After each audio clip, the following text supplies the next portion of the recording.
Olá, que bom ter você aqui novamente em mais um episódio do nosso podcast. Esse espaço que, como vocês estão acostumados já a me ouvir falar, é para que todos nós tenhamos a liberdade de continuar circulando livremente e sendo quem nós somos.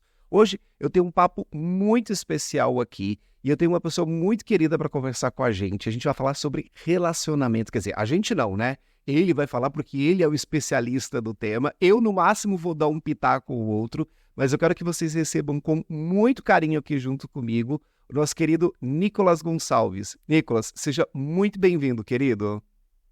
Muito obrigado, Alexandre. Agradeço aqui pelo convite. É uma honra estar aqui. Vamos falar sobre diversos temas aí, vamos informar bastante o pessoal, falar sobre as principais polêmicas aí que acontecem dentro dos nossos relacionamentos. Um recadinho para quem está acompanhando aqui. Se você está vendo e ouvindo aqui, é o seguinte: a gente vai para a nossa vinheta de abertura, voltamos já já, mas você está vendo aqui, ó, na tela aqui em cima, esse sininho e esse botão, inscreva-se. É super importante que vocês façam essa inscrição aqui, por algumas razões. A primeira delas é porque quando você se inscreve e você ativa esse sininho, toda vez que tem um episódio novo, você vai ser avisado pelo YouTube e você pode ir lá e assistir o nosso episódio. A segunda razão é porque quando vocês fazem essa inscrição, o YouTube entrega esse conteúdo para mais pessoas. Então, a ideia é que a gente chegue cada vez mais longe e que essa voz possa reverberar cada vez mais. Resumindo, minha gente, se inscrevam aqui no canal. A gente é novo aqui no YouTube, mas é muito importante que vocês se inscrevam. Então vamos lá. Daqui a pouquinho a gente volta com o Nicolas para conversar sobre relacionamentos.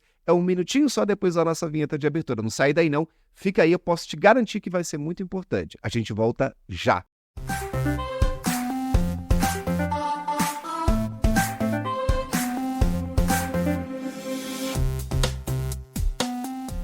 Esse é um espaço pensado para amplificar as nossas vozes, onde a liberdade de circular seja para todos, sem exceção. Para você que está circulando por aqui, pode entrar. Esse espaço também é para você. Vem comigo para mais um episódio do nosso podcast Circulando.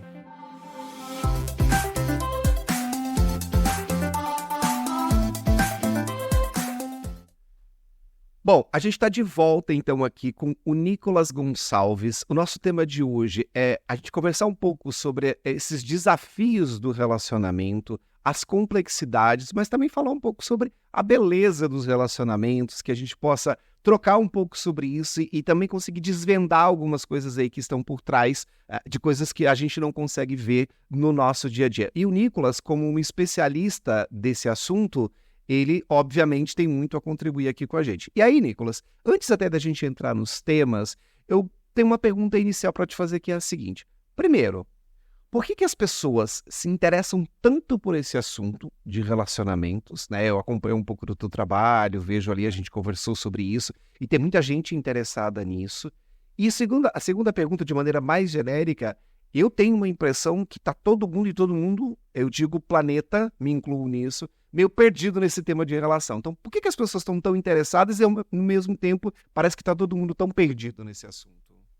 Bom, quando nós falamos de vida, vida é relacionamento. Perceba, todos os lugares em que nós vamos, nós sempre estamos falando sobre pessoas ou nos relacionando com pessoas. Então, as relações, desde as relações familiares, as relações de amizades, as relações amorosas, as relações até mesmo de vínculos sexuais, profissionais, são a base da nossa vida. Só que o que acontece? Nós não aprendemos a nos relacionar. Todo mundo faz uma faculdade para aprender a ser médico, advogado, aprender a ser administrador ou qualquer outro tema. Mas ninguém nunca estudou para aprender a se relacionar. E não digo só se relacionar com o outro, nem com si mesmo. Então, eu não sei me relacionar nem com os meus próprios sentimentos, que dirá com os sentimentos dos outros. Então, quando nós falamos de relacionamento, as relações são a base da nossa vida. E eu sempre repito e digo que se as nossas relações estão boas, tudo na nossa vida vai bem. Porque a única coisa que nos decepciona é as nossas relações estarem mal. É eu não estar feliz com algo, é eu estar triste, decepcionado com alguém, ou até mesmo com um comportamento meu mesmo. Então, as nossas relações definem. Só que nós nunca paramos para olhar e falar, peraí, deixa eu aprender a me relacionar. Nós vamos apenas seguindo. Isso dificulta todo esse processo.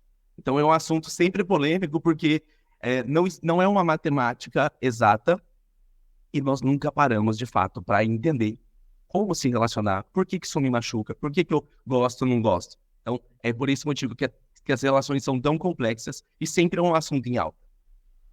Muito bacana. Quando você diz isso, eu fico aqui pensando, né, assim, eu sempre ouço, e óbvio que isso vem muito de um senso comum, né?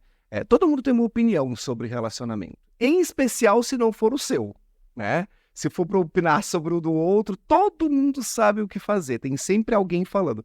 Mas é muito interessante porque eu fico ouvindo isso, e como eu te falo, num senso comum aqui, você tem o mesmo problema, né? Uma mesma questão que está ali.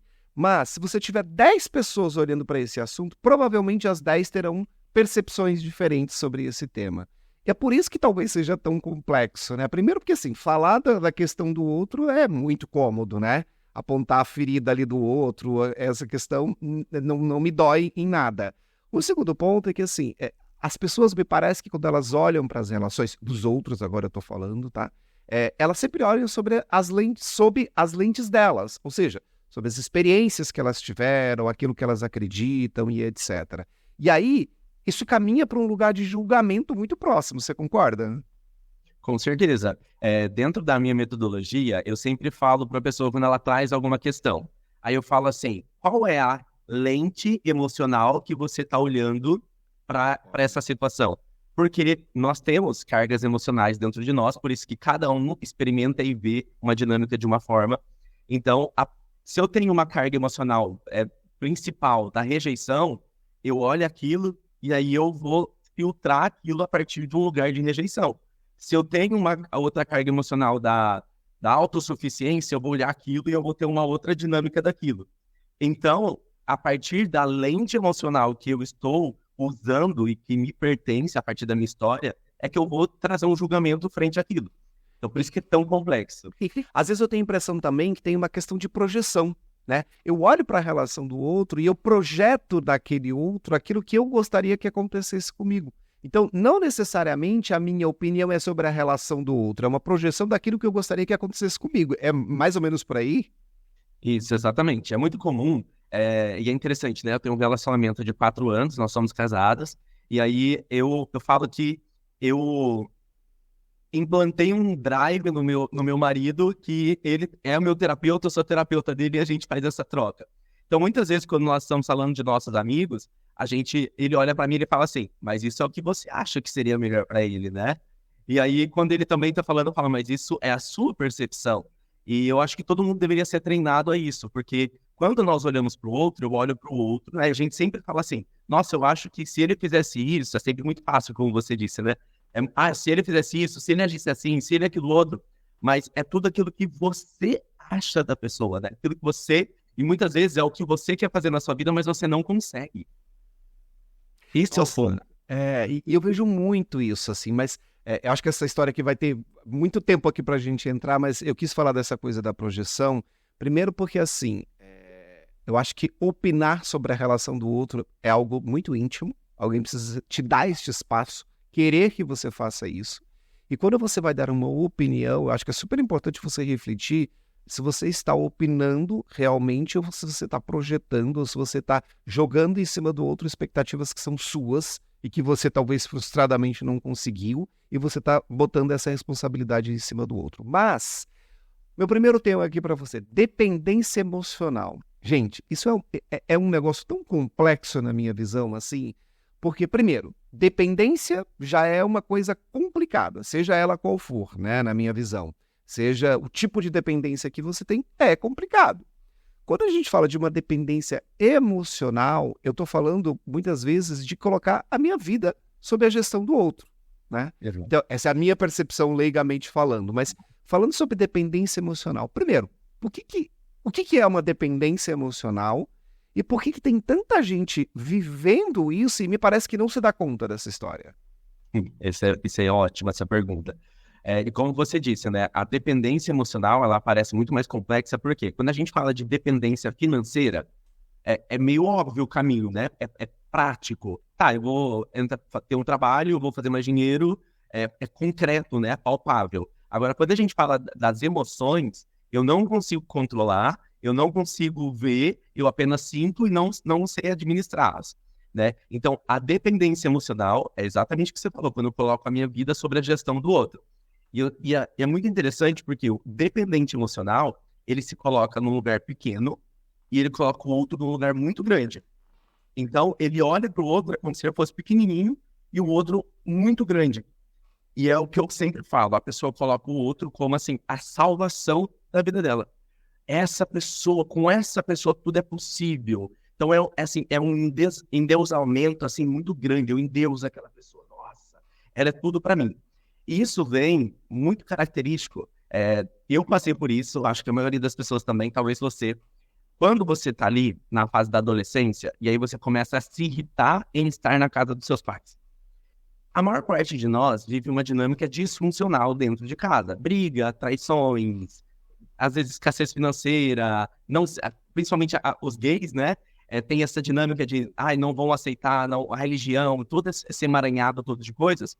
Aí, de repente, você, na adolescência, começa a se preparar para sair de casa. Aquela fase de você fica insuportável, você não quer ser controlado e tudo mais. Naquele momento, se cria um pensamento assim, nossa, eu preciso achar alguém que vai me tirar desse lugar. A gente coloca um parceiro num lugar de tipo assim, quando eu encontrar alguém, vai ser perfeito, porque daí eu vou viver algo totalmente diferente do que os meus pais vivem. A tábua de salvação, né? O tábua de salvação, seja lá como for a expressão correta aqui. Exatamente. E aí já existe um lugar de onde eu estou excluindo meu pai e minha mãe, tipo, tudo que eu aprendi até aqui, tudo que eles foram, eu desvalido, foi péssimo. Então já fica um vazio em mim, porque eu estou excluindo até tudo de bom que eles fizeram comigo. Porque sempre tem, pelo menos comida e roupa, alguma coisa ali, ou suprimento para você estar vivo até o momento de sair da sua casa, eles te deram. Então, pelo menos isso tem de bom.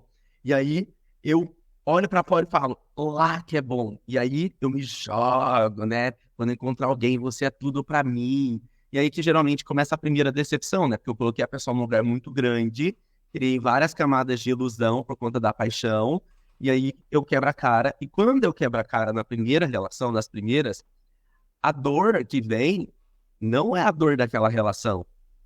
Aquele término, ele vem do contato com uma rejeição que já está presente dentro de mim por conta das rejeições paternas, maternas, familiares, escola e tudo mais, que são ativadas.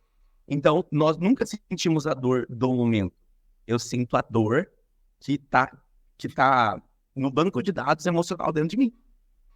Então, as pessoas geralmente falam assim, não, eu tô sofrendo muito por essa relação. Tá, quantas rejeições na sua infância você teve? Daí você pega, a pessoa só teve bullying, teve pai ausente, teve, enfim, mãe narcisista e por aí vai. E aí você vê que, na verdade, a dor dela é de uma vida se sentindo que não é suficiente, não que foi rejeitada, que não é validada e tudo mais.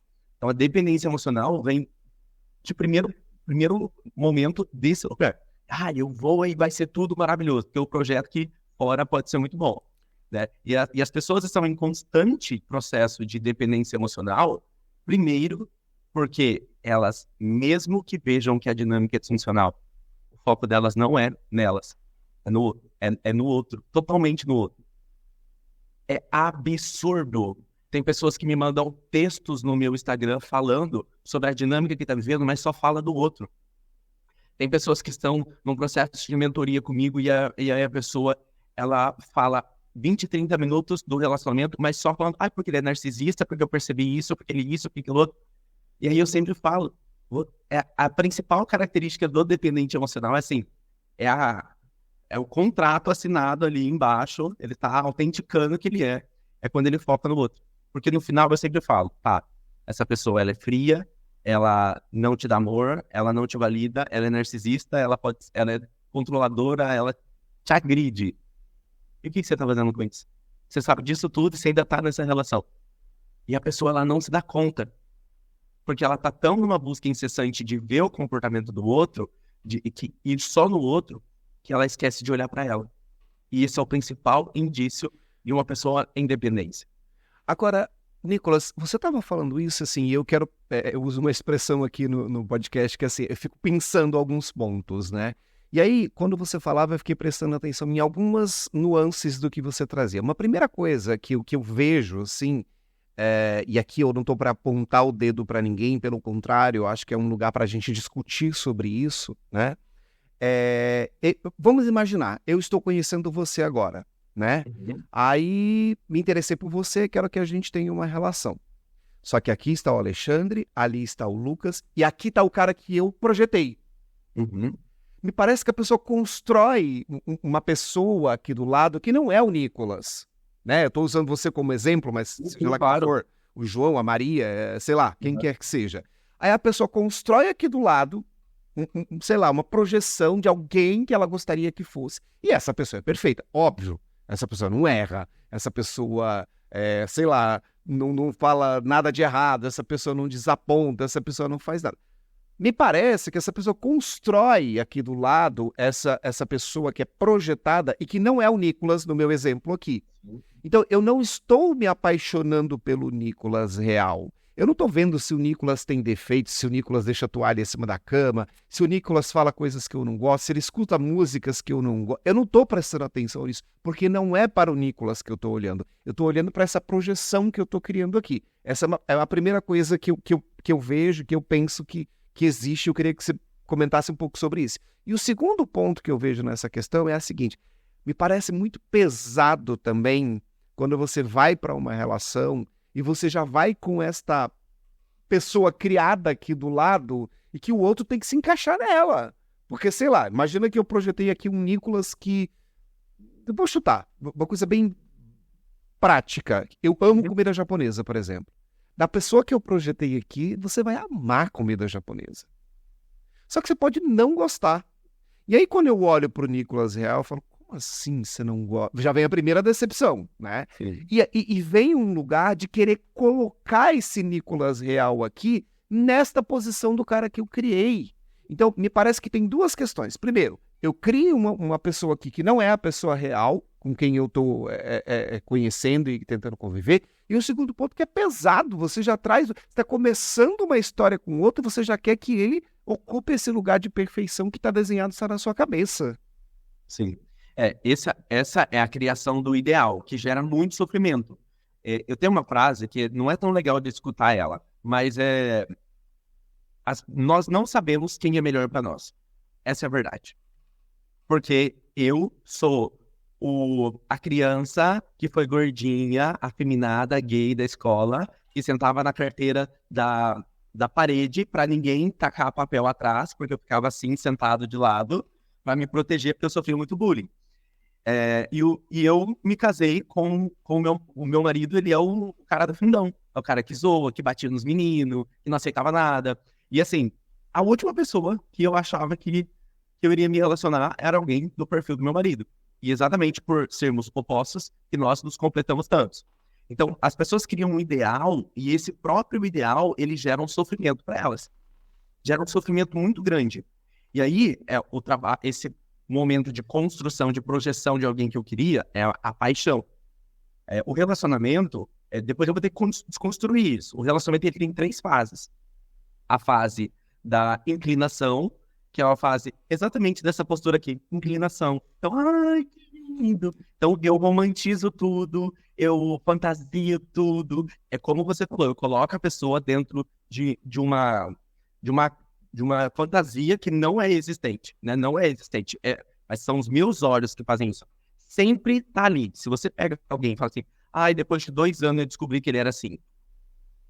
Não, ele sempre foi.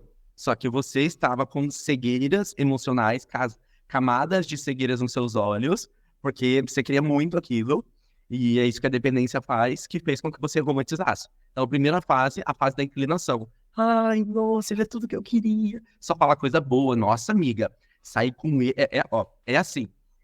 Sair com ele, nossa, mas ele trabalha, nossa, ele tem carro, ele pagou a conta, nossa, porque me levou, falou que ele quer isso, ele gosta de viajar, né? Tudo maximizado. Aí depois, passa 6 meses, você não fala mais da pessoa com essa mesma intensidade, né? Às vezes o relacionamento está num processo ali mais lento, ou não está num pico de emoção, como no começo, você não fala mais. da pessoa naquela excitação. Por quê? Porque você parou de olhar para as coisas boas e entrou em contato com as coisas negativas, e aí que vem a fase mais difícil, que é a fase da inclinação, é a primeira, romantiza. Aí a gente vai para a segunda fase, que é uma fase onde você quer controlar a pessoa, é uma fase de ajuste. A fase da inclinação, a fase de ajustes, e depois a gente vai para a fase da agitação. A fase de ajuste é a fase de controle, onde eu quero que o outro mude, e eu quero que o outro quer que eu mude. Porque eu começo a, de fato, me relacionar com as partes não tão agradáveis assim, e aí eu quero impor no outro o que eu acho certo, e o outro quer impor em mim o que eu acho certo. E aí que começa a fase de conflito. Depois dessa fase de conflito, que é uma fase de ajuste, que é a fase sem a camada da paixão, da inclinação, a gente vai para a fase de agitação. A fase de agitação é a fase decisória do relacionamento. Isso pode acontecer no período de 6 meses, 1 ano, cada um vive numa intensidade, às vezes pode demorar mais. Quando eu passo da fase de ajustes, que é onde a gente começou a se conhecer verdadeiramente e relacionar com as partes mais íntimas, eu vou para a fase de agitação. A fase de agitação é a fase, eu chamo de agitação porque é onde o emocional já está agitado. Todas as suas sombras já vieram para fora, todas as sombras do outro veio para fora, tá tudo assim. Nossa, será que eu vou conseguir ficar com ele? Nossa, mas isso, aquilo outro. Que é a fase onde, na realidade, não é sobre o outro. É sobre o que o outro despertou em você e você não está conseguindo lidar dentro da relação. É isso que as pessoas não entendem. Que, na realidade, o relacionamento não diz respeito ao outro, diz respeito a elas. Entende? E essa é a parte mais difícil. Porque, como você trouxe aqui sobre a projeção, quando eu tô falando do outro, do que me incomoda, na verdade eu tô falando de coisas que estão dentro de mim e eu não tô reconhecendo. E aí que mora o maior X da questão.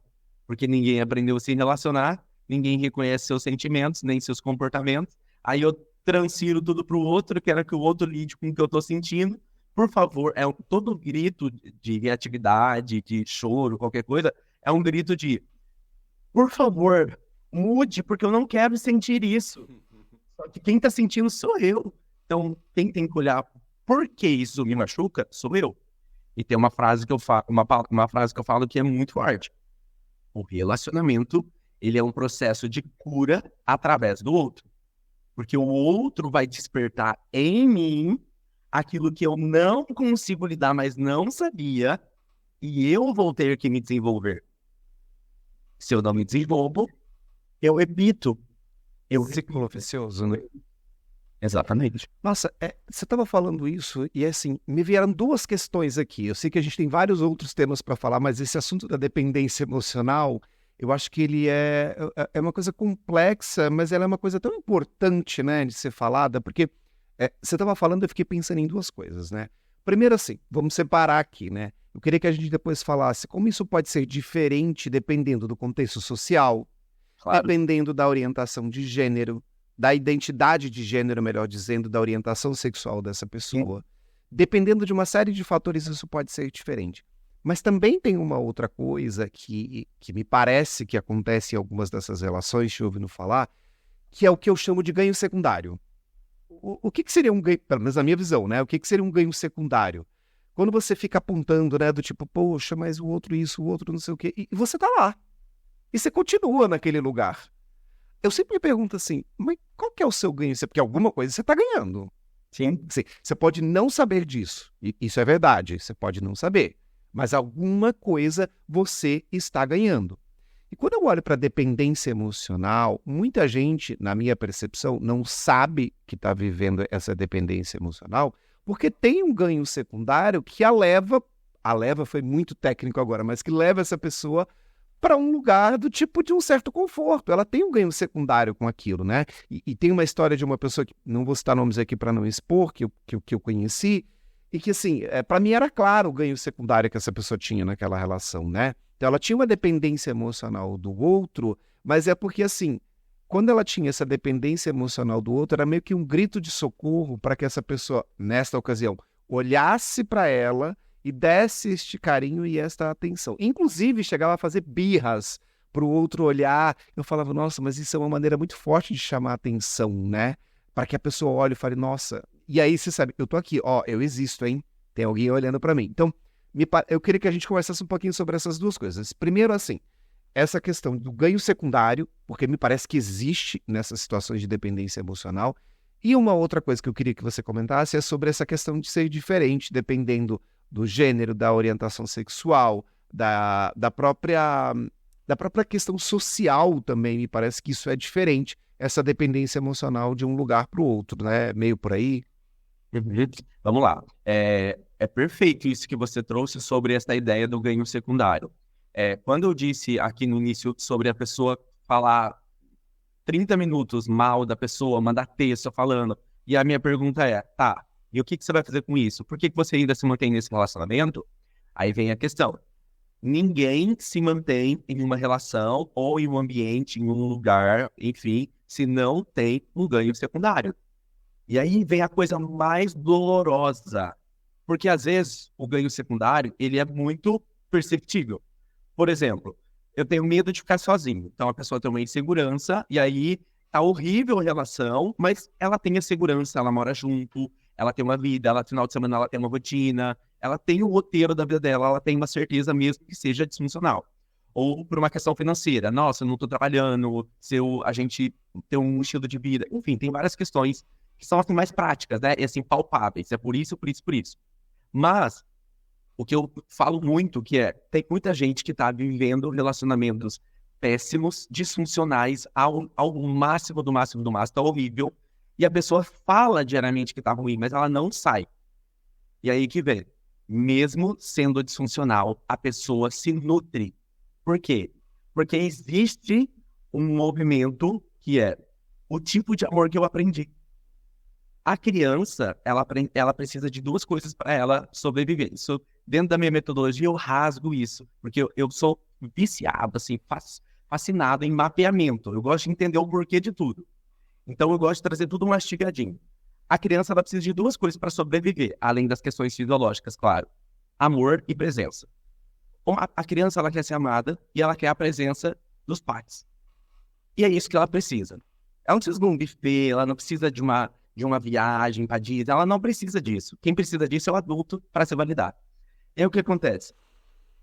A criança precisa de amor e de presença. Aí ela não cresce com amor, ela cresce com rejeição, com brigas, com traições, o pai e a mãe envolvendo ela no meio de tudo, a criança sendo ponte, a triangulação ali do pai, da mãe com a criança e várias outras coisas que acontecem. Ok, não tem amor para mim funcional.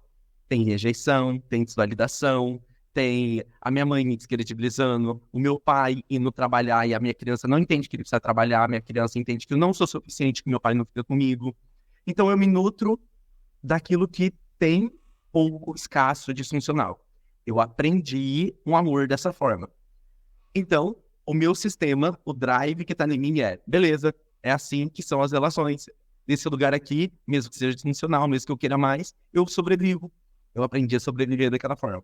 Aí a pessoa vai para a fase adulta e aí ela, magicamente, ela encontra alguém que tem as mesmas características e comportamentos do seu pai e da sua mãe.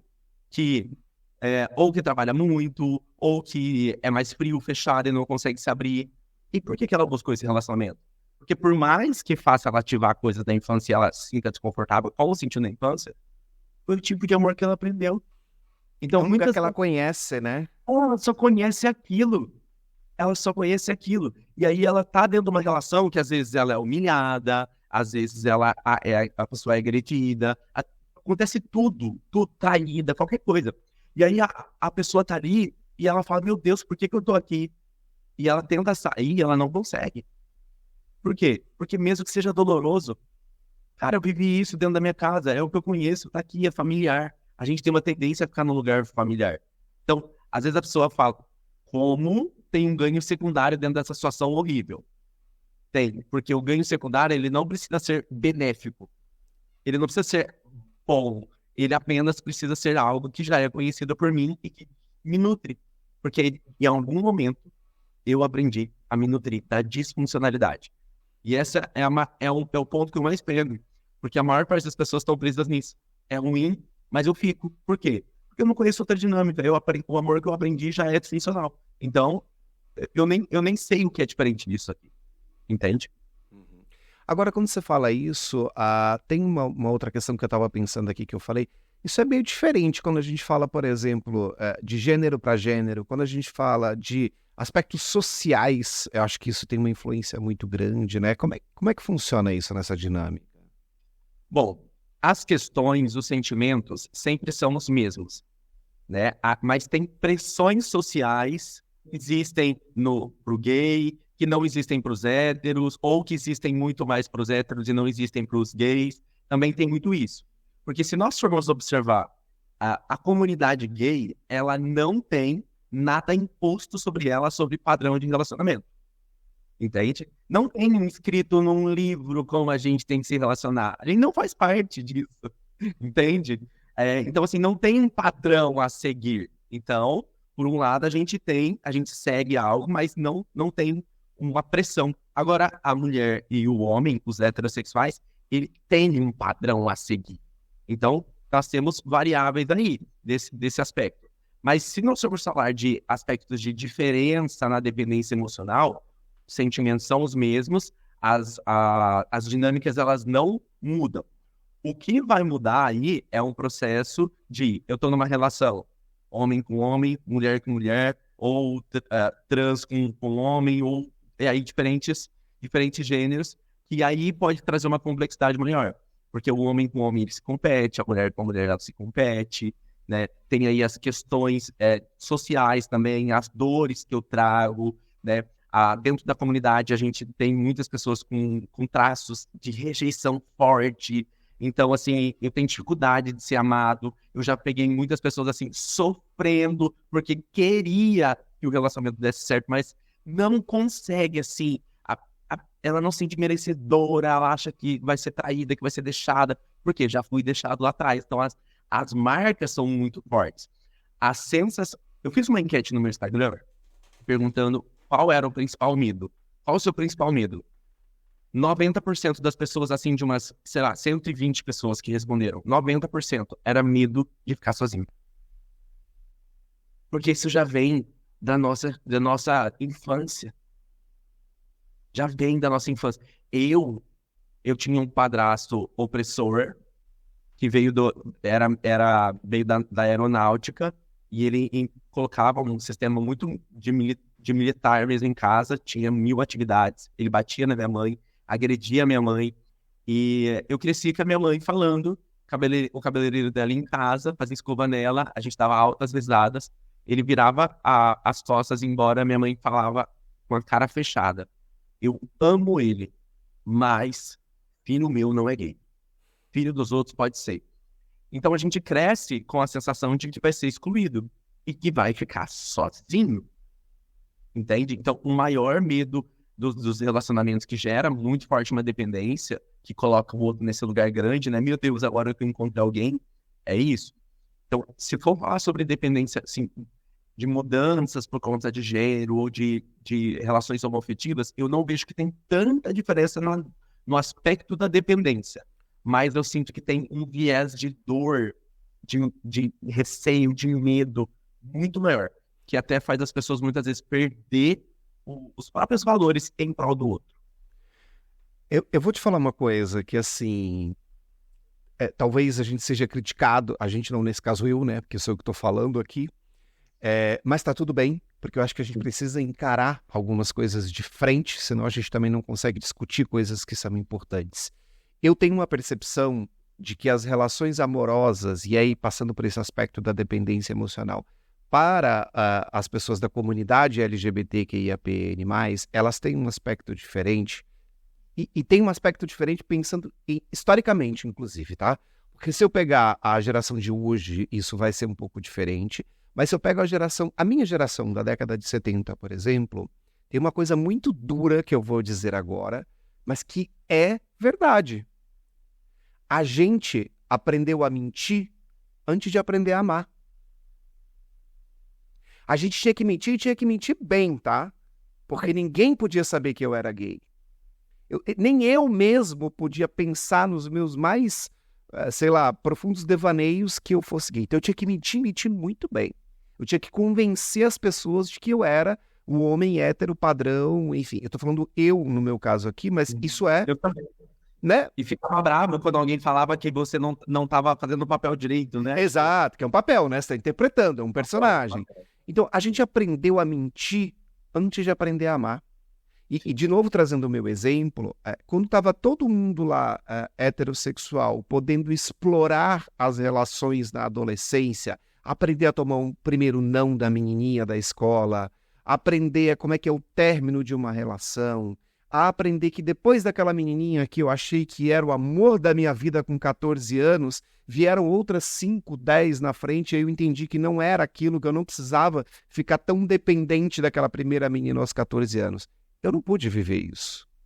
Eu não tive essas experiências, né?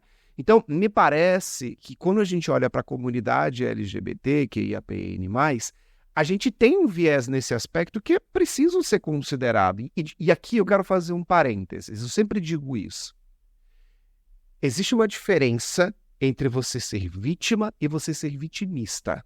E eu não quero aqui que a gente assuma essa posição vitimista, ó céus, ó vida, pegar minha muleta e se firmar nisso. Não é uma posição vitimista, mas é um fato que a gente foi vítima desse processo. Então, vítima sim, nós fomos. E a gente não teve essas experiências. A gente não conseguiu ouvir o primeiro não lá na adolescência.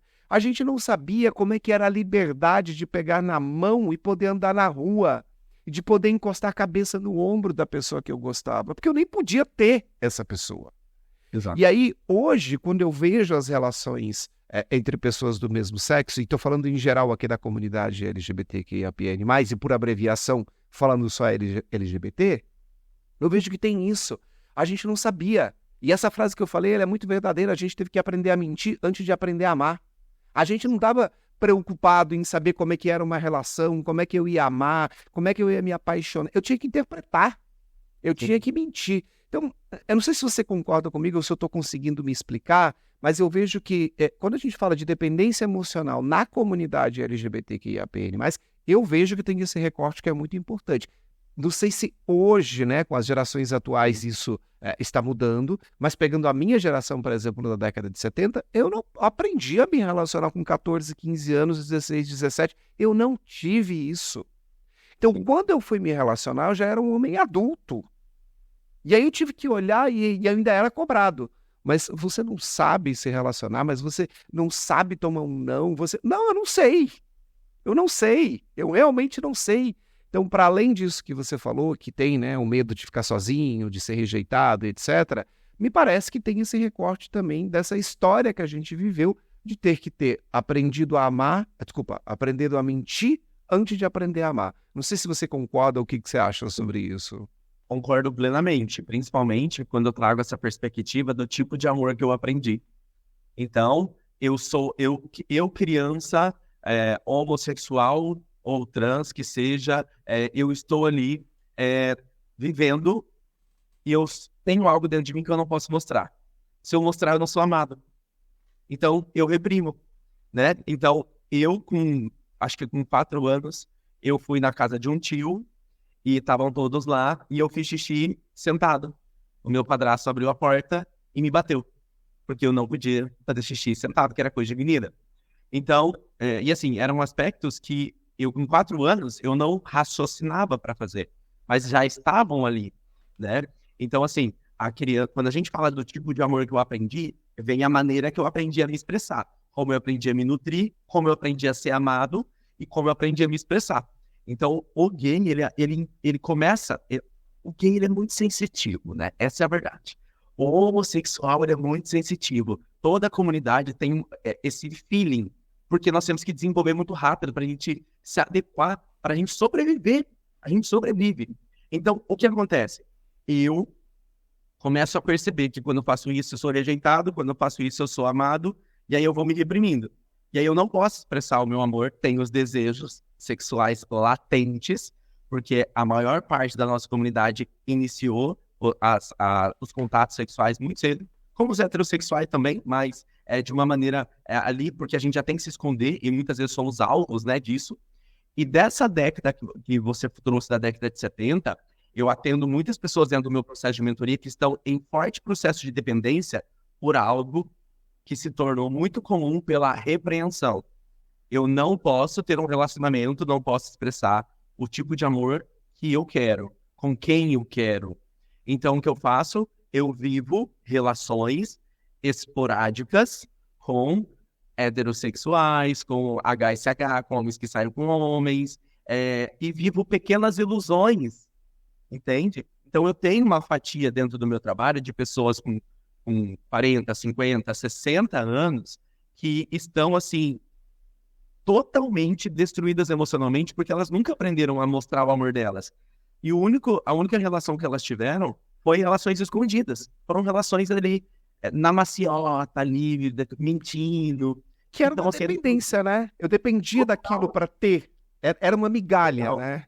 Sim. E muitos dessa época atingiram Nós temos uma capacidade muito grande de atingir patamares profissionais e financeiros muito grande, né? Porque essa sobrevivência, ela vem muito forte. Então, se você olha alguém da comunidade, a pessoa tá ali, ela tá fervorosa em busca do lugar dela, que é a única opção dela. Então, geralmente, esse pessoal ali da época de 70, o que aconteceu? Eles tiveram uma ascensão, porque era a única coisa o único lugar que eles tinham na sociedade. E aí, muitas vezes, assim, por ter uma condição social, conseguia ter um acesso a héteros e tudo mais, e viver um amor repreendido. E aí, hoje, sofrem porque implementou-se um padrão comportamental de relacionamento apenas com pessoas hétero, fora do meio, padrão, o sigilo, né? E elas têm dificuldade de se relacionar com pessoas abertas porque se criou até mesmo um preconceito. Então, o preconceito dentro do preconceito. Eu sofri o preconceito por não poder me expressar, acabei criando um caminho paralelo a isso para que eu pudesse ter as minhas realizações, minhas relações, e criei um preconceito dentro do preconceito. E vivo um processo de dependência, porque eu nunca vou conseguir ser feliz, nunca vou ser amado por completo, porque lá atrás eu também não fui amado por completo. Então, olha quantas camadas da dependência a gente tem. É complexo. É complexo e, assim, se você me permite, eu acho que além de complexo neste caso, é bastante doloroso, né? Porque são dores que se misturam com outras questões. Então, não são só dores, né? Como você disse, talvez a expressão gatilho, algo do tipo, me gera um gatilho que me desperta essas dores lá do passado e nem é por essa dor aqui que eu estou sofrendo. Eu estou voltando naquele lugar e estou sentindo aquilo que eu vivi naquela época, né? Eu conheço casos de pessoas que, assim, que a única maneira que essa pessoa tinha de ter uma relação, se é que eu posso classificar isso como uma relação, era estar escondido com homens que eram casados. E foi este o tipo de amor e o tipo de relação que essa pessoa aprendeu. Hoje, quando ela tem uma liberdade de escolher, ela não sabe escolher. Olha que loucura! Porque ela nunca foi ensinada e ela nunca teve a oportunidade de escolher. Era aquilo que podia, era a migalha, era o cara que ainda dava para esta pessoa a chance de ter alguém. Então, essa pessoa, ela cresceu com essa dependência emocional e a convivendo com essas migalhas. É o único lugar que ela conhece, é a única forma que ela entende de relação, né? Então, eu acho que para além dessa questão toda que você falou, é muito doloroso, né? E eu não estou falando isso aqui para que a gente se esconda atrás dessas dores, para que a gente faça disso um muro de lamentação. Não é essa a minha intenção. O que eu estou trazendo aqui é que, assim, a gente precisa entender que essas dores existem, porque eu sempre digo o seguinte, vamos lá, você está sentindo uma dor. Se você não sabe qual é a causa dessa dor, que remédio você toma? Me explica. Entende? Então, assim, cara, sei lá, você está com dor de cabeça e você vai tomar antibiótico? Não, né? Você vai tomar um analgésico. Então, assim, o que eu estou querendo dizer? Isso é uma analogia, uma metáfora para eu falar o seguinte, cara, se eu não conheço a origem das minhas dores, se eu não sei que isso existe, como é que eu vou poder lidar com elas? Então eu não estou trazendo esse assunto aqui para a gente fazer, nossa, ó céus, ó vida, como eu sofro, como a comunidade LGBT sofre. Não, eu acho que é para a gente trazer isso para frente e olhar, cara, conheça as suas dores para você tomar um remédio certo para a dor certa, né? Então eu queria fazer essa ressalva porque... eu não gosto muito de justificativas, mas eu acho que é uma explicação, sabe? Porque as pessoas ficam apontando muito o dedo, olha lá, estão achando que eles são vitimistas. Não, não é isso, minha gente. De novo, repetindo a minha fala, é assim, cara, como é que eu vou saber o remédio que eu tenho que tomar se eu não conheço a dor que eu tenho? Exato. E é o que mais gera frustração, porque assim, a ansiedade, a frustração que a maior parte das pessoas estão vivendo é porque eu sinto algo, não sei de onde vem. Eu só sinto e aquilo tá me levando, né? E é claro que essa justificativa sua aí é totalmente válida, porque tem aquela galera que vai falar assim, ela vem a mimiseira, que não sei o que lá, porque o hétero também passa por isso, não sei o que lá. Mas não quero saber, eu só tô trazendo fatos. E se a gente for trazer aqui de uma maneira bem pontuada, a gente tem, dentro do perfil de dependência, a gente, como nós falamos aqui, tudo vem da maneira com que eu me relacionei e eu me senti lá atrás, da minha infância. Tudo parte da base.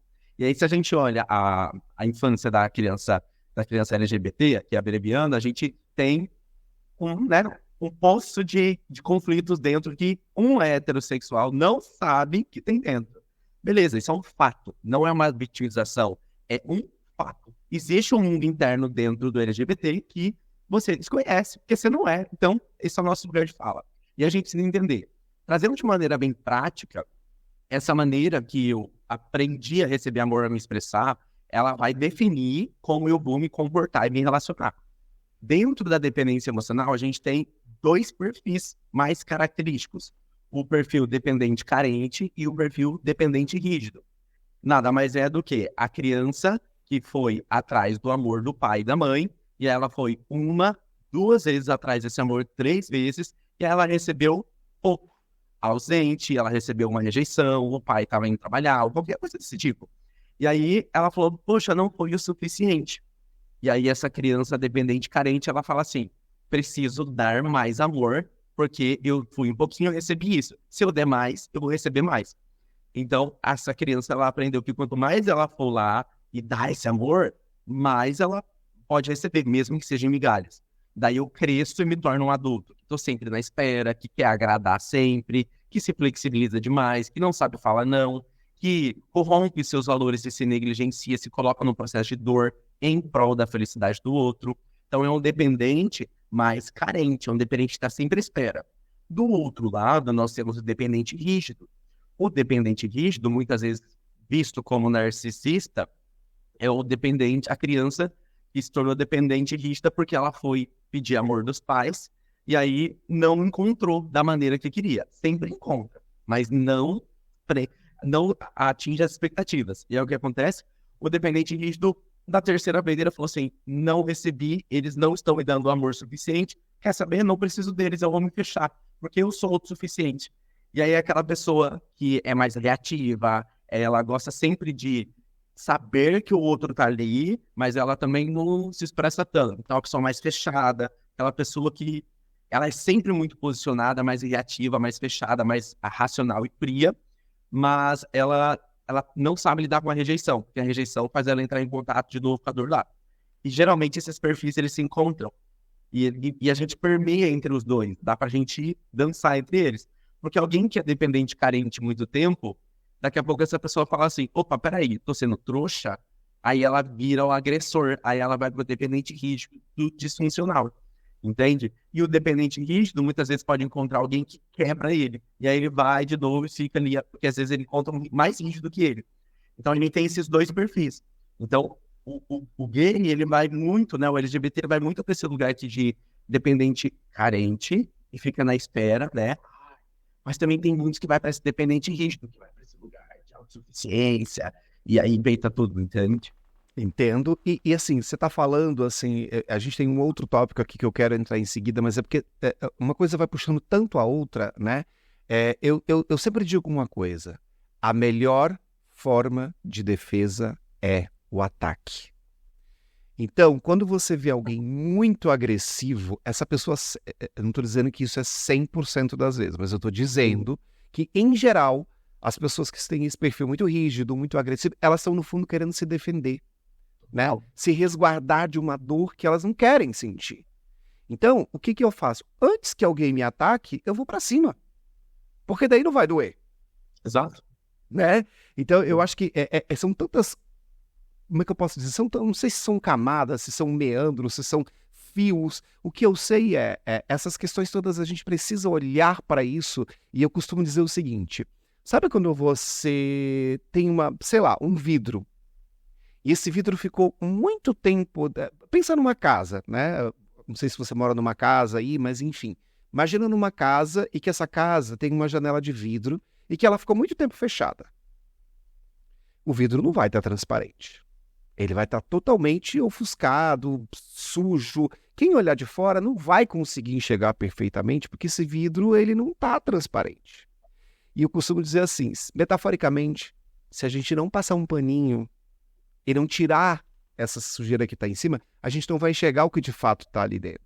Então, eu acho que olhar para todas essas questões e discutir esses assuntos que a gente está trazendo aqui com essa maturidade, encarar de frente, eu acho que é uma coisa extremamente necessária, importante para a nossa comunidade. E assim, tem uma questão que é muito em alta entre as mulheres e que eu admiro demais, que é a sororidade, né? E eu costumo dizer o seguinte, existe uma diferença muito grande entre a gente ter uma população LGBT e a gente ter uma comunidade LGBT. Eu acho que nos falta um pouco dessa sororidade, que é de nos apoiarmos mais uns aos outros, nos cobrarmos menos, nos apontarmos menos o dedo uns aos outros e olhar e falar, puta, será que eu estou querendo atacar mesmo? Por quê? Do que eu estou querendo me defender? Né? Então, eu acho que é tão importante a gente falar disso, até para a gente se fortalecer como comunidade, porque, minha gente, assim, não é à toa que nos tiraram do censo. Não é à toa. Isso não foi, nossa, não deu tempo. Mas eu nem vou entrar nesse mérito aqui, porque o dia que entrar uma discussão séria e um censo, vão saber que nós somos muito mais do que isso. E aí, obviamente, que isso vai para um outro lugar que não é o assunto aqui agora. Mas o que eu quero dizer é, a gente precisa se enxergar também como comunidade, ter um pouco mais dessa solidariedade, desse carinho uns com os outros e falar, nossa, a nossa história foi pesada, foi difícil. Será que eu tenho esse direito de apontar, nossa, mas fulano não sabe se relacionar? Nossa, mas olha lá, ó. E assim, eu vou falar, porque essa expressão é forte, mas tem muita gente, viado não presta. Olha lá, ó. Já tá pegando outro, já tá... Gente, vamos olhar para... E eu não estou aqui legitimando ou dizendo que eu tenho que normalizar isso. Não é isso. Eu só estou dizendo que a gente tem que olhar e entender as camadas que estão em cima disso, para a gente também não ser tão ingênuo e acabar apontando o dedo para a gente mesmo e não conseguir sair desse lugar, né? Essa é a minha percepção. Mas tem um outro assunto que encaixa com isso, que eu acho que tem a ver com o que a gente está falando aqui, que é o seguinte, que é a questão da dificuldade das pessoas se posicionarem nas relações, né? Na minha percepção, tem muito a ver também com isso aqui que a gente está falando, né? Tem uma certa conexão disso, mas as pessoas parecem que têm medo de conversar. Elas têm, eu não sei se a palavra é medo, tá? Mas é uma dificuldade enorme de falar, de se expressar. Então, tem uma questão muito forte, assim, que as pessoas me parece que ou não sabem, ou têm medo, ou não querem enfrentar. Mas por que de onde vem essa história da dificuldade de posicionamento na relação? Bom, primeiro, a dificuldade de posicionamento na relação vem por conta da não comunicação em si propriamente falando, né? Então, se eu não me comunico, logo não me posiciono. E aí a gente tem a comunicação de criança e a comunicação de um adulto. Porque um adulto, ele precisa, ou deveria ao menos, comunicar o que ele quer que o outro faça com aquilo que ele está falando, né? Então, a criança, ela comunica e o pai, a mãe, quem está em volta tem que adivinhar o que ela quer, né? Tipo, ela está chorando, tem que adivinhar se ela quer uma coisa ou outra. Agora, o adulto, muitas vezes, ele sofre de se posicionar porque ele quer dizer entre linhas, né? Deixa no subjetivo, ali solto. Então, essa dificuldade de posicionamento nas relações é uma dificuldade porque eu não deixo claro, porque eu não me posiciono, porque eu tenho medo de perder, porque eu tenho medo de ser rejeitado, porque eu tenho medo de ser julgado, e também por uma coisa que é muito comum, como você disse, que a comunidade se ataca muito, né, julga muito, traz muito conceitos, isso na sociedade como em geral, mas dentro da comunidade aqui falando é muito forte, né, é muito forte e há algo a se trabalhar, mas nós temos assim, o outro não está disponível para me ouvir, ele está à espera da minha fala para devolver com o ataque. Então, a maior parte das pessoas não consegue se posicionar por dois motivos. Primeiro, porque elas não identificam os seus sentimentos, os seus valores para elas trazer para fora. E tem medo disso, eu não identifico que tem medo. E segundo, porque toda vez que eu me posiciono, aquilo é usado contra mim. Porque a pessoa fala E aí a outro vem rebatendo forte. Ah, mas então você quer dizer que não sei o que, não sei o que. Meu, peraí, se eu tô num relacionamento com você, isso assim, qualquer relação, família, amigo, profissional, parceiro, parceira, você tem que observar e falar assim, mas se eu falo e você usa o que eu falei contra mim, peraí. Então as pessoas não conseguem se posicionar no relacionamento porque já foram tantas vezes atacadas com aquilo que disseram, e muitas vezes elas preferem não comunicar e deixar aquilo ir por água abaixo. Ou então, por uma ausência de percepção de si mesmo. Eu não tenho nenhuma... E às vezes você pergunta para a pessoa assim, como você se sente frente a isso?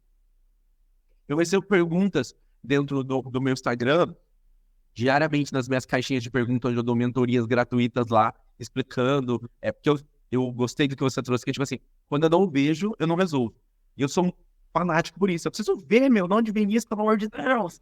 E aí a pessoa pergunta assim, exemplo, hoje mesmo eu recebi lá assim, meu namorado curte fotos de outros homens no Instagram.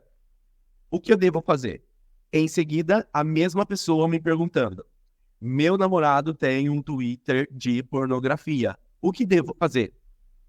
Cara, o que eu tenho que falar o que você deve fazer, você percebe? Eu não consigo extrair de mim qual é o sentimento que isso me traz, o que isso me desperta, se isso vai de frente àquilo que eu aceito, não aceito, se eu gosto, não gosto, se isso foi acordado, não foi, ou se não foi conversado e a pessoa está fazendo, eu não tenho a capacidade de chegar e falar assim, meu amor, está acontecendo isso está me machucando, isso me desperta insegurança, eu me sinto mal, então nós precisamos ver se isso é algo inegociável para você, porque não dá para mim.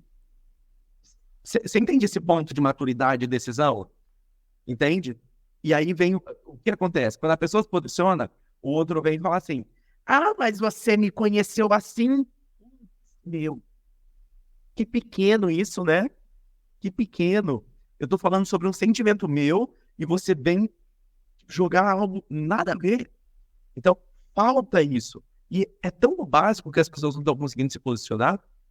É tão no básico porque a dependência emocional é tão grande, o medo de perder é tão grande, e elas acabam se diminuindo para aceitar e fere, e vai ficando. E aí depois fala assim, ah, não deu certo. Não, você contribuiu para não dar certo, caminhou para não dar certo, porque você nunca se posicionou, entende? E tem muita gente que fala, mas você nunca falou isso, porque não tem comunicação. E o que traz a facilidade de posicionamento e comunicação dentro de uma relação? Isso eu zelo, é a coisa que eu mais zelo dentro do meu relacionamento. Nós temos, e todo relacionamento precisa ter, um ambiente seguro para você se comunicar. Sobretudo, se eu chegar no meu marido hoje e falar para ele algo bizarro, ele não vai me julgar. Ele vai olhar para mim e vai falar assim, mas de onde veio isso? Por quê? Aconteceu algo, entende? Se eu chegar hoje para ele e falar para ele assim, meu amor, eu estou com vontade de ficar com outras pessoas. Nós temos um relacionamento fechado. Se eu chegar para ele e falar para ele, ele vai olhar para mim, te dou certeza, porque é a nossa maneira de se relacionar. Ele vai olhar para mim e falar assim, mas de onde veio essa vontade? Não é suficiente para você, você não tá bem, você tá olhando, conheceu alguém, entende? É um espaço puro. E não tem o medo do julgamento, eu acho, né? Porque, Exato. na minha percepção também, se você me permite uma observação, eu, quando percebo das minhas experiências e de observar as dos outros, mas aí olhar dos outros é sempre mais fácil, né? Mas eu vejo que, assim, tem dois pilares bem fortes nisso, né? Nessa coisa de não se posicionar. 3, na verdade, eu acho. 1, o medo de perder. Sim. 2, o fato de ser julgado. E aí eu não quero conversar porque eu sempre acho que eu vou ser julgado, e aí volta lá na época que todo mundo me julgava porque eu era quem eu era, e aí eu não quero sofrer de novo essa dor, e aí, enfim, tudo que a gente já falou. E o terceiro ponto, que eu acho que as pessoas também têm essa dificuldade de falar, é porque tem muito egoísmo. Você usou uma frase agora que é muito característica, né? Assim, eu vou falar para o outro... Não, mas você sempre soube que eu é assim, amigo, mas peraí, não é tudo sobre você. Exato. Vamos lá, vamos falar da gente aqui, da nossa relação, do que nos une, porque, né, supomos que sejamos nós aqui numa relação. Existe o Alexandre, existe o Nicolas e existe nós. Exato. Então, assim, Se o Nicolas só vai pensar no que é importante para ele e o Alexandre só vai pensar no que é importante para ele, você me conheceu assim, e desculpa a expressão de ser, desculpa, o que a gente está fazendo junto? Né? Então, para mim, esses 3 pontos, eles são muito importantes também para as pessoas terem essa dificuldade de se posicionar. Então, repetindo aqui, o medo de perder, essa questão de você não ter essa vontade de falar porque você vai se sentir julgado, e um terceiro lugar porque tá todo mundo egoísta, cada um quer pensar no seu. O primeiro, Nicolas, que eu vejo, assim, essa coisa do medo de perder, eu sempre pergunto assim, né, para as pessoas, eu não faço mentoria nem nada, mas pelo trabalho que eu desenvolvo aqui, muita gente me procura e pede, quer conversar e etc, e à medida do que eu posso, dentro do que eu sei que eu sou capaz, eu vou fazer, né, Claro. senão eu não vou direcionar para um profissional. Mas tem uma questão que eu escuto assim, eu perguntei outro dia para uma pessoa, mas tá com medo de perder o quê, exatamente? Não, porque a minha relação... Eu falei, que relação? De qual relação que você está falando? Que parece que só você está numa relação. Essa outra pessoa que você está descrevendo aqui, pelo que você está me dizendo, não está nessa mesma relação que você. Então, de que relação efetivamente você está com medo de perder? Né? E aí a pessoa meio que deu... Eu falo assim, cara, acho que é muito importante a gente se questionar, assim, esse medo de perder, ele é real. Todos nós temos esse medo de perder. E, né, e acho que isso transcende a questão do gênero, gay, hétero. A gente tem medo de perder. Só que eu sempre pergunto assim, o que é que você está perdendo mesmo? Você tem o que você está perdendo ou você acha que você tem e esse medo de perder está te segurando nesse lugar porque você nem tem isso? Exatamente. Né? Então, esse é um primeiro pensamento que eu tenho nesse sentido. E o segundo ponto que eu falei, que é essa questão assim, do não julgamento, tem muito a ver com isso que você trouxe, né? Desse espaço seguro para falar. Eu vejo assim, a gente vai falar de um assunto polêmico agora em seguida, que é sobre relacionamentos abertos, mas pode ser qualquer outra questão. Vamos falar de fetiche, sei lá, o que quer que seja.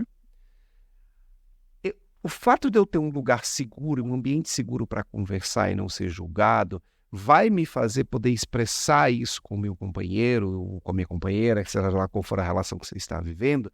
E às vezes eu vou até descobrir que nem era aquilo. Mas eu vou ter esse espaço. Só que o julgamento, o apontar o dedo, ele vem tão forte que eu não quero falar. Eu prefiro guardar isso comigo.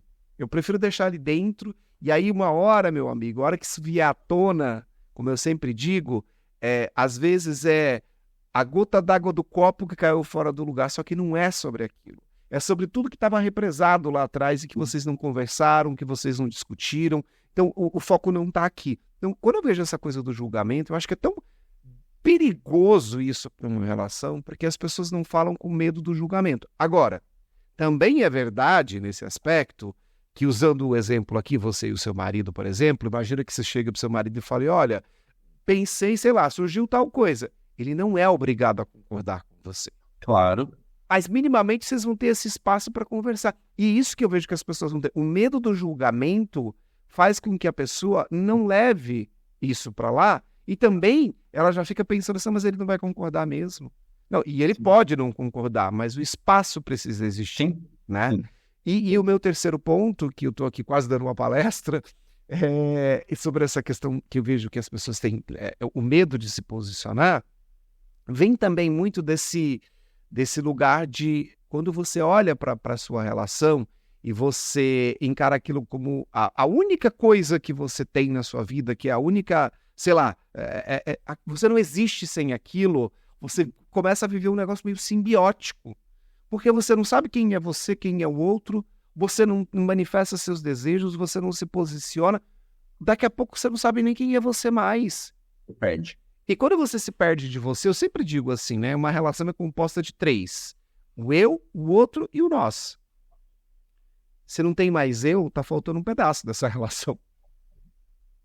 Então, se você se perder de você, não adianta. Daqui a pouco a relação vai embora mesmo, né? Então, eu sei que eu me alonguei aqui nessa fala, mas eu acho que esse medo, essa questão também da dificuldade das pessoas se posicionarem, para mim, ela passa por esses 3 lugares. Não sei se você concorda. Sim, concordo. O que acontece é o seguinte, como eu disse, tem o perfil dependente e o perfil rígido. Geralmente, o perfil rígido, ele fica mais na dominância e o perfil carente, ele fica mais aqui na submissão. Então, ele fica mais suscetível. Então, eu acabo me moldando para eu caber ali dentro do que o outro acha legal. E aí, o que acontece? Eu vou me apagando, me perdendo de quem eu sou, não me posicionando e tudo mais. E aí tem um termo que eu uso que é assim, a pessoa se torna uma mula dentro do relacionamento.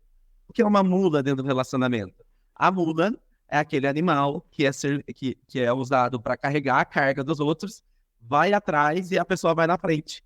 A pessoa leva para onde quer, a mula, ela tá levando o peso dessa pessoa, a mula é totalmente descartável, depois a pessoa amarra essa mula ali num lugar e vai fazer o que ela tem que fazer, e a mula tá esperando a pessoa ali ainda. Só que a mula não tem valor. A mula não tem um valor. Entende? Ela só carrega o peso ali, legal, mas na hora que eu me cansar, eu deixo ela ali, solto ela e boa. Então, quando eu não me posiciono dentro do relacionamento, eu vou perdendo o meu valor. E porque eu sempre pergunto assim para as pessoas, você namoraria com uma pessoa que não tem opinião? Você namoraria com uma pessoa que não se posiciona frente ao que ela quer, ao que ela não quer? Você gosta de sempre perguntar para a pessoa onde vocês vão e ela falar que não sabe? Você gostaria de uma pessoa insegura? A resposta sempre é não. Porque todo mundo quer alguém com opinião, alguém posicionado, alguém que sabe o que quer, alguém que tem objetivos, alguém que tem personalidade, que tem uma presença. Mesmo que seja chato, incomode, nós admiramos quem tem presença de opinião, de postura, de personalidade. Quando você perde dentro do relacionamento, a pessoa para de olhar para você, porque amor vem de admiração. Ninguém gosta de ficar perto de alguém que não tem posicionamento. Só que o nível de dependência emocional, de cargas emocionais que eu adquiri, me inibe. E eu vou ficando pequeno dentro da relação. E aí acontece traição, aí eu me torno uma pessoa dependente no máximo, aí eu começo a falar que o outro é narcisista. Mas, na realidade, foi eu. Eu sempre falo muito dessa questão do narcisismo, que eu detesto o rótulo. Por quê? Quando eu falo, se eu for ver o meu marido, se alguém olhar, vai falar narcisista. Claro, ele é um dependente rígido, totalmente fechado. Só que o que acontece? Eu me posiciono, e quando eu me posiciono, não tem vítima. Entende? Ana Hickman foi vítima, por quê? Porque ela não viu, você vê a reportagem, e ela não percebeu que ela estava vivendo aquela dinâmica anos e anos. Minha mãe também, 13 anos de relacionamento, nunca percebeu. Então, assim, só existe a vítima quando eu não vejo. Então, quando a gente olha nesse balanço aqui da vida de dependente carente e dependente rígido, cara, se você não se posiciona, você perde seu valor. E as pessoas não conseguem se posicionar. E aí, quando nós vamos para a perspectiva que você trouxe, a gente entende que o quê? A ausência do espaço seguro dentro do relacionamento, as pessoas não conseguem ter por quê? Elas estão tão cheias de inseguranças, de dores, e elas têm um padrão de comportamento que eu falo que é de jogar tudo na mesa, sabe? É tipo assim, se não tem um ambiente seguro para chegar e falar assim, olha, eu não tô feliz com a nossa atividade sexual, ou eu não tô feliz com a nossa rotina, ou eu não tô feliz com o nosso financeiro, não tô feliz com qualquer coisa. A pessoa já, aquela que derruba tudo na mesa, assim, é? É uma bosta mesmo. Ela joga tudo, como se assim, não tem mais jeito. Isso é ignorância. E aí nós caímos no mesmo comportamento que você trouxe, seu da infância, lá da década de 70. Que o quê? Eu não podia ser, eu reprimi. Eu fui fazer escondido. Então se não tem um ambiente seguro dentro do relacionamento, se eu não tenho a maturidade, sou dependente e não consigo escutar o outro, me escutar, me expressar, não tenho ambiente seguro, eu tenho medo do julgamento, não me posiciono, reprimo. Se eu reprimo, todo sentimento reprimido vai para algum lugar. E aí vem desejos, traições, eu começo a ficar desgostoso da pessoa. E aí eu começo a criar uma imagem que aquela pessoa não aceita quem eu sou e o que eu quero. Só que eu nem tentei, eu nem me posicionei. Entende? Então, muitas vezes, a própria perspectiva... Isso é perigosíssimo. A cegueira emocional. As minhas cargas emocionais cegam os meus olhos e aí a visão, a perspectiva que eu tenho das minhas relações e de tudo à minha volta é uma única só. É aquilo que nós falamos da lente. Eu estou usando uma lente, essa lente, são as minhas cargas emocionais, e essas cargas emocionais, elas conduzem a perspectiva que eu vejo tudo. Então, se eu fui uma criança desvalidada na infância, não pude me expressar, não fui amado, não recebi o suficiente, eu tô usando essa lente, não importa o que o meu marido, o meu parceiro, a minha mulher faça, eu vou sentir só de um lugar, porque eu aprendi a sentir só de um lugar. Então isso é perigosíssimo. Você ficaria chocado com o número de pessoas que eu atendo que fala do relacionamento e no final a pessoa descobre que era ela que estava criando. É absurdo. Porque isso é muito forte. Todo mundo tem uma história. Essa história fez você acumular questões e reprimir várias cargas emocionais dentro de você. Essas cargas emocionais conduzem o seu comportamento e o seu diálogo interno. O seu diálogo interno, ele cria uma conspiração de tudo. Então, eu vejo um copo e aí eu crio uma conspiração do copo. O meu marido, ele fez uma coisa, só que ele fez uma coisa na realidade, e dentro de mim, a minha conspiração distorce tudo isso para o meu núcleo emocional, que geralmente é de dependência, de dor, porque todos nós somos dependentes em algum nível. Não tem problema ser dependente, tem problema ser um dependente desequilibrado. Porque eu sou dependente de várias coisas, de várias pessoas. Isso é bom, desde que seja equilibrado. Nós nascemos já, precisamos do médico, precisamos do leite da nossa mãe, nós somos dependentes por natureza. Mas a conspiração que tem dentro do meu núcleo emocional, ela me cega num ponto. E eu digo isso com tanta propriedade, porque eu terminei o meu relacionamento por conta da minha conspiração. Eu criei uma história que ela foi alimentada dia após dia das minhas necessidades, das minhas projeções internas que estava fervendo dentro de mim, e meu marido olhava para mim e falava assim, mas o que está acontecendo? E aquilo vinha para minha conspiração e eu falava, tá vendo? Ou seja, todo comportamento, não importa qual seja, mesmo que positivo, eu transformo na minha dor. E aí eu terminei o meu relacionamento por causa disso. A gente terminou completamente. Eu não via a possibilidade de ser diferente. 2 meses e meio depois, eu liguei para ele e falei, vamos conversar? E aí eu entendi todas as projeções que eu estava fazendo nele. Olha que loucura. E tudo isso porque as minhas cargas emocionais conduzem o meu diálogo interno, cria uma conspiração e eu me perco nisso. O jogo da mente. Isso tem a ver também com a questão dos vieses inconscientes, né? Porque a gente acaba criando algumas afirmações na nossa cabeça por esses vieses inconscientes, né? E quando eu falo disso, eu sempre acho importante a gente lembrar de uma coisa. Os vieses conscientes, eles vão existir. É uma forma, inclusive biológica, do nosso cérebro encurtar alguns processos. Então, ele nos leva para esse lugar por dedução, né? Então, a gente precisa saber disso. Então, vou dar um exemplo, tá? Toda vez que você vê uma caneca, o seu primeiro impulso é não colocar a mão, porque você deduz que uma caneca é para colocar alguma coisa quente, e que se você colocar a mão numa coisa quente, vai queimar, vai doer. Mas quem disse que lá dentro não pode ter água gelada? Pode não ter um chá, pode não ter nada, pode estar vazia. Então, o meu cérebro, ele cria esses mecanismos, óbvio, para diminuir energia, para eu ganhar agilidade. É biológico, a gente passa por isso.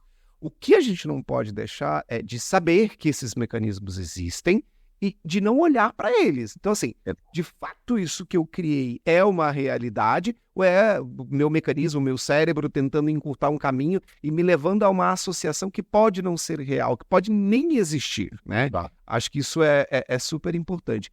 Mas tem uma outra questão aí que você trouxe, que eu acho que para a gente ir para o próximo tema, que eu tenho uma percepção que é a seguinte.